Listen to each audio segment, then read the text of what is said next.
हमारे देश के 40 जवानों की हत्या करवा दी, उनके 40 परिवारों की मां बहनों के मंगलसूत्र छिनवा दिए। वो मंगलसूत्र का रोना रो रहा है। नरेंद्र मोदी का एजेंडा क्या है? पागलपन क्यों है कि भारत के 95% जनता को कंगाल बना करके आरएसएस का परिवार लंबे समय तक शासन कर सकता है। ये नीति और रीति है। धारा 370 का जम्मू कश्मीर से क्यों हटाई गई? लद्दाख के बड़े हिस्से पर चीन का कब्जा कराया जा सके। नरेंद्र मोदी आरएसएस ने चीन के साथ समझौता कर रखा है, सौदा कर रखा है, सौदा। हमारे देश में तमाम जो युवा लाखों की संख्या में सेना में भर्ती होने के लिए रात दिन एक कर रहे हैं, और नरेंद्र मोदी ने हमारी देश की सेना को कमजोर करने के लिए जो चीन से दलाली ले रखी है, उसका भंडा फोड़ होने वाला है। देश के करोड़ों किसान थूकेंगे नरेंद्र मोदी के नाम पर। इंडिया गठबंधन में कांग्रेस के घोषणा पत्र में है, एक एक गरीब को ढूंढ करके उसके परिवार की मुखिया को 1-1 लाख रुपए दिया जाएगा। 30 लाख बेरोजगारों को सरकारी नौकरी मिलेगी। वो थूकेंगे नरेंद्र मोदी के नाम पर। इस बात से भयभीत है नरेंद्र मोदी। तो मैं भी बोलूंगा, नरेंद्र मोदी, अगर तुम सच में अपने बाप की औलाद हो तो कांग्रेस के घोषणा पत्र पे किसी एक जगह ये लिखा हुआ दिखा दो जिसमें यह लिखा हो कि भारत में हिंदू महिला मां बहनों के मंगलसूत्र छीन करके मुसलमानों को दिए जाएंगे। अमेरिकी राष्ट्रपति से पूछा गया कि तुमने मनमोहन सिंह जी के लिए प्रोटोकॉल क्यों तोड़ा, तो ओबामा ने कहा कि मैं छात्र जीवन से इनकी पुस्तकें किताबें पढ़ता रहा हूं। वो मनमोहन सिंह जी जो देश के विभाजन के समय पाकिस्तान से भारत आए, उनके पास घर द्वार नहीं था, वो अर्थशास्त्री में डॉक्टर बने। और जिसके पास घर द्वार था, जिसका बाप चाय की दुकान चलाता था, वो भिखारी बना। अब नरेंद्र मोदी ये कह रहे हैं कि यह देश में मां बहनों का मंगलसूत्र छीन करके मुस्लिमों को देने का घोषणा पत्र है। मैं आपके माध्यम से कहना चाहता हूं, आपको बताना चाहता हूं, देश और दुनिया में कोई भी इस तरीके का गिरे हुए अस्त्र का प्रधानमंत्री नहीं हो सकता है जो अपने ही देश के नागरिकों को, एक समुदाय को दूसरे समुदाय के खिलाफ नफरत फैलाने का काम करता है। देश और दुनिया में ऐसा कोई गिरा हुआ प्रधानमंत्री नहीं हो सकता है जो अपने से पहले रह चुके प्रधानमंत्री के विषय में झूठ बोलता हो। और देश और दुनिया में कोई ऐसा प्रधानमंत्री नहीं हो सकता है जो इतनी हुयात और घटिया बात कर सकता हो। मैं अभी मेरे पास कांग्रेस का घोषणा पत्र है, ये मैं आपको दिखा सकता हूं, इसको आप देख सकते हैं, साइड पर है। मैं नरेंद्र मोदी को हर मंच पर चुनौती देने के लिए तैयार हूं।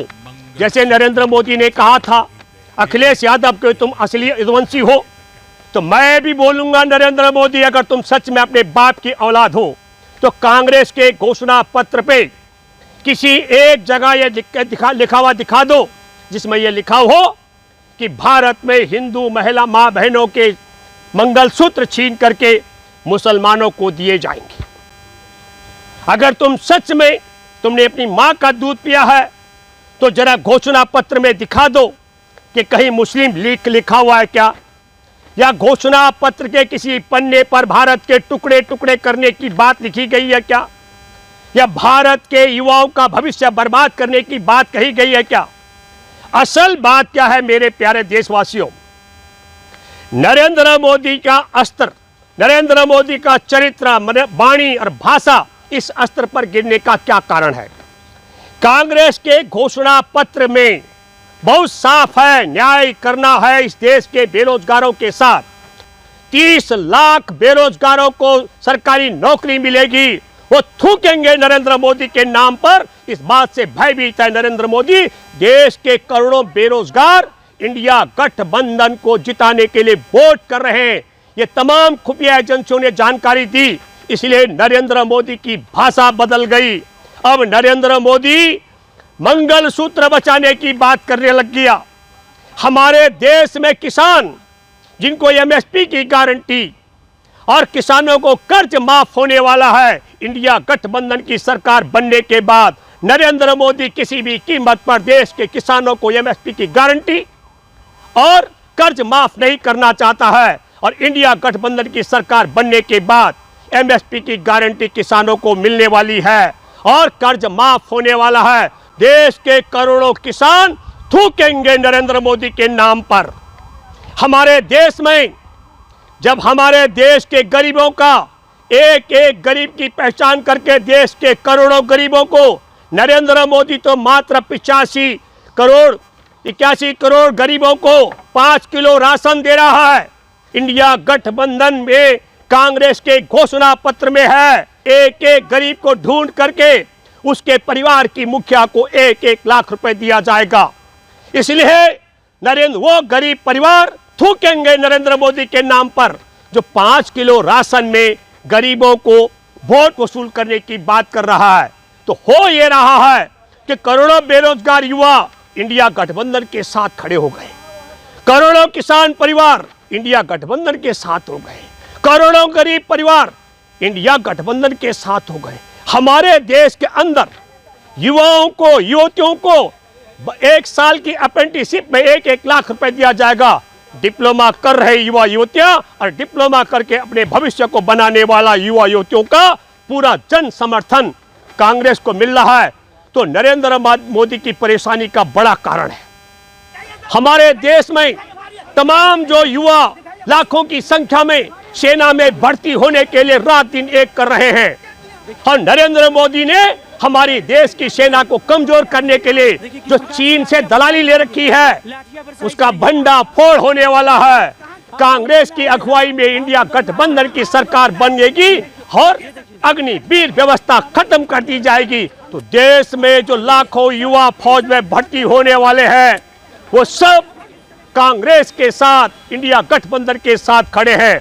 जब हमारे देश में 30 लाख सरकारी नौकरियां दी जाएंगी बेरोजगारों को, जब हमारे देश में किसानों को एमएसपी की गारंटी उनका कर्ज माफ कर दिया जाएगा, जब देश के एक एक गरीब परिवार की सबसे बड़ी महिला को 1-1 लाख रुपए दिया जाएगा, जब देश में अग्निवीर योजना को खत्म करके पक्का सैनिक पहले की तरह जल सेना, वायु सेना और थल सेना में बनाया जाएगा।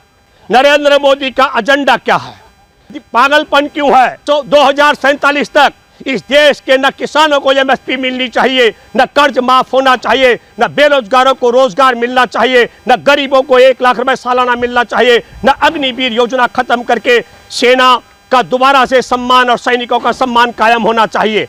इसके पीछे का बड़ा कारण है कि संघ का जो दूसरा गोल वर्कर था कि भारत के 95% जनता को कंगाल बना करके आरएसएस का परिवार लंबे समय तक शासन कर सकता है, ये नीति और रीति है। और मुस्लिम लीग की बात करने की बात अगर नरेंद्र मोदी करते हैं तो मैं आपको बताना चाहता हूं कि हिंदू महासभा की मुस्लिम लीग के साथ सरकार और हिंदू महासभा का जो मुखिया है सावरकर, वो कभी संघ में नहीं रहा। और जब हमारे देश में गांधी जी मुस्लिम लीग के खिलाफ थे तब सावरकर ने मुस्लिम लीग के साथ हाथ मिलाया था। वही मुस्लिम लीग जिसने देश के 2 टुकड़े किए, तो देश के 2 हिस्से करने वाले मुस्लिम लीग के साथ हाथ मिलाने वाले हिंदू महासभा के सावरकर माफी वीर, वो इनका नायक है गोल वर्कर, जिसने कहा हमें यह संविधान मंजूर नहीं है जिस संविधान में दलितों को, पिछड़ों को, आदिवासियों को और महिलाओं को अधिकार दिया गया है। इसीलिए नरेंद्र मोदी का चाहे वह सलाहकार हो विवेक ओबराई, चाहे वो सांसद के चुनाव लड़ने वाले लोग हो, वो राम की भूमिका निभाने वाला, और चाहे हेगड़े हो, तमाम लोग दावा कर रहे हैं कि हम देश का संविधान बदलेंगे। और संविधान बदलने का दावा क्यों कर रहे हैं? क्योंकि संविधान के मुताबिक मैं आपको बताना चाहता हूं, हमारे देश में पहली प्रधानमंत्री बनी इंदिरा गांधी, तब गोलवलकर ने एक लेख लिखा था, और उस बेहुदे लेख में क्या था कि किसी भी देश पर विधवा जब राज करती है तो अपशगुन होता है। ये मानसिकता महिलाओं के विषय में आरएसएस की, और मैं कोई असत्य नहीं कह रहा हूं, मैं नरेंद्र मोदी की तरह झूठ बोलने वाला व्यक्ति नहीं हूं। मैं दावे के साथ प्रमाणिक बात करता हूं, चैलेंज के साथ करता हूं। तो आप समझिए महिलाओं के अधिकार के खिलाफ, दलितों के अधिकार के खिलाफ, अल्पसंख्यकों के अधिकार के खिलाफ, आदिवासियों के अधिकार के खिलाफ, इसीलिए कह रहे हैं कि हम संविधान बदलेंगे। तो देश का संविधान भी खतरे में है।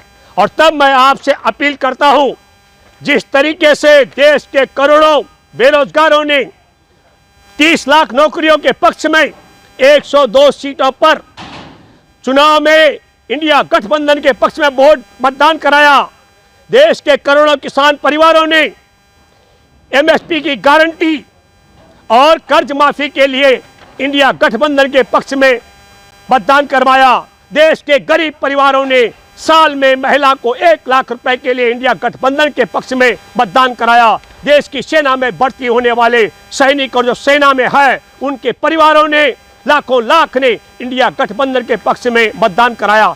इसी तरीके से मनरेगा की योजना भी कांग्रेस लाई थी। एक एक मनरेगा के वर्कर्स को 14 करोड़ ज्यादा मनरेगा के कामगार हैं, उन्हें 400 रुपए रोजाना की मजदूरी मिलेगी।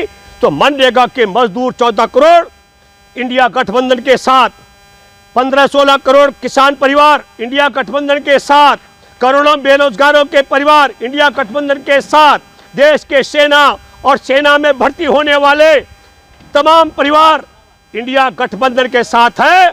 इसलिए नरेंद्र मोदी ये सब देख करके, कारण नरेंद्र मोदी का मानसिक संतुलन बिगड़ चुका है और मानसिक संतुलन बिगड़ने के कारण नरेंद्र मोदी को डर लग रहा है। जिस तरीके से इलेक्टोरल बॉन्ड में नरेंद्र मोदी का दुनिया का सबसे बड़ा घोटाला उजागर हुआ है, तो जब सरकार बदलेगी तो फिर आएगा कि राफेल में कितना घोटाला हुआ, नोटबंदी का घोटाला कितना था, जीएसटी का घोटाला कितना था, हमारे देश को बताए बगैर चुपके से पाकिस्तान जाने बिरयानी खाने का वहां क्या सौदा आतंकवादियों से किया गया था। और हमारे देश के अंदर मैं आपको बताना चाहता हूं 19 दौरे जो चीन के लगाए हैं उनके साथ क्या समझौता किया गया था। असल पोल खोल ये भी होने वाली है। धारा 370 जम्मू कश्मीर से क्यों हटाई गई, लद्दाख के बड़े हिस्से पर चीन का कब्जा कराया जा सके। नरेंद्र मोदी आरएसएस ने चीन के साथ समझौता कर रखा है, सौदा कर रखा है, सौदा। तो तब मैं ये कहना चाहता हूं उस सौदेबाजी में भी नरेंद्र मोदी को जेल जाना पड़ेगा, नोटबंदी के घोटाले में जेल जाना पड़ेगा। तब नरेंद्र मोदी इस स्तर पर उतर गए हैं और इतिहास साक्षी है। देश में, देश की आजादी से लेकर अब तक 55 साल से ज्यादा लंबे समय तक कांग्रेस का शासन रहा हमारे देश में। तो अगर हम बात करें तो सोनिया गांधी जी का मंगलसूत्र देश पर कुर्बान हुआ। हम सब लोग जानते हैं कि देश के लिए राजीव जी का शहादत दी है।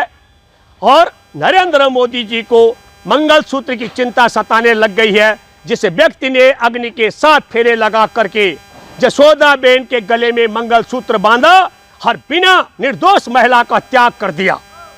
नरेंद्र मोदी जब घर से गहने चोरी करके भागा तो अपनी मां का मंगलसूत्र चोरी करके भागा। उस आदमी को मंगलसूत्र का वो याद आने लग गया। और मैं और बताना चाहता हूं 2019 के चुनाव जीतने के लिए जिसने खुफिया एजेंसी की रिपोर्ट खारिज करके और हमारे देश के 40 जवानों की हत्या करवा दी, उनके 40 परिवारों की मां बहनों के मंगलसूत्र छिनवा दिए, वो मंगलसूत्र का रोना रो रहा है।